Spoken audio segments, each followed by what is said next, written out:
some of the ideas that are popular in your side of politics would seem to take us back to the Dark Ages, Georgia, new abortion laws, which you are much in favor of, that a woman who miscarries could get 30 years.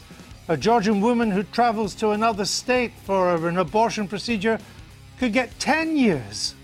These are extreme, hard policies. Well, okay, a couple of things. One, I'm not sure. I mean, frankly, I don't know whether are you an objective journalist or are you an opinion journalist? I'm a journalist that asks questions.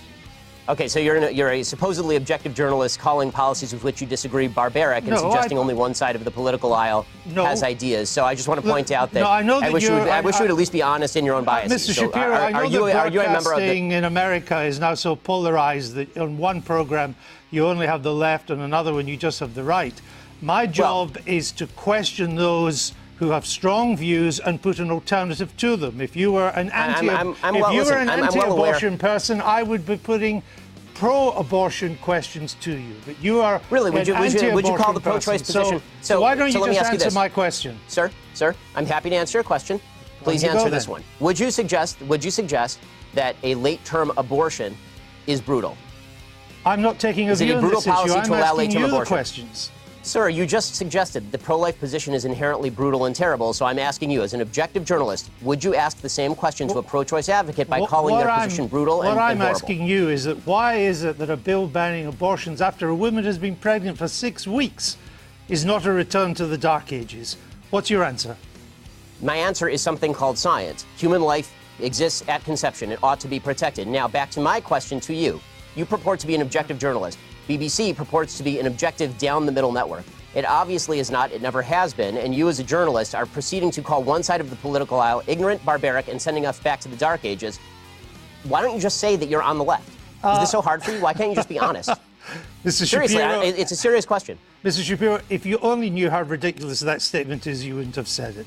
So let's move on. Would you vote for Mr. Trump? I think it's pretty evident from your own questions exactly what you are, sir. Trump? I say that by poll numbers, they elected Hamas. They elected Hamas. They educate their children in school that Israel should be obliterated, sir.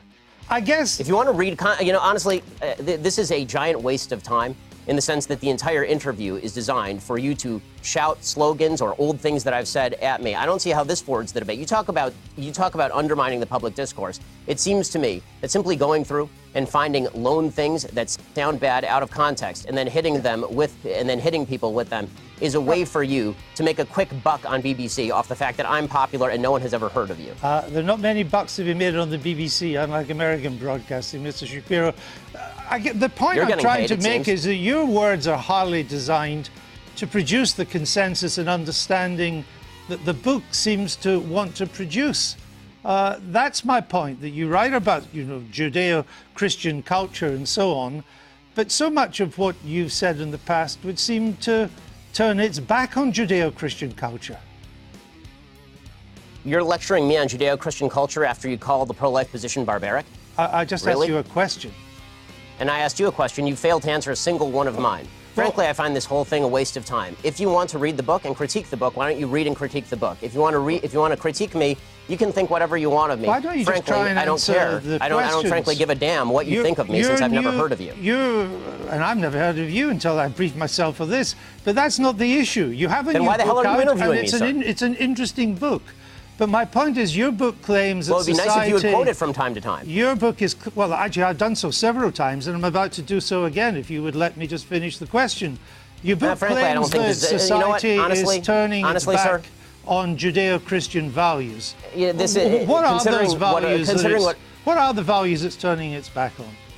I'm not inclined to continue an interview with a person as badly motivated as you as an interviewer. So I think we're done here. I appreciate your time, sir. All right. Well, thank you for your time and for showing that anger is not part of American political discourse. Now, Mr. Shapiro, we'll say goodbye.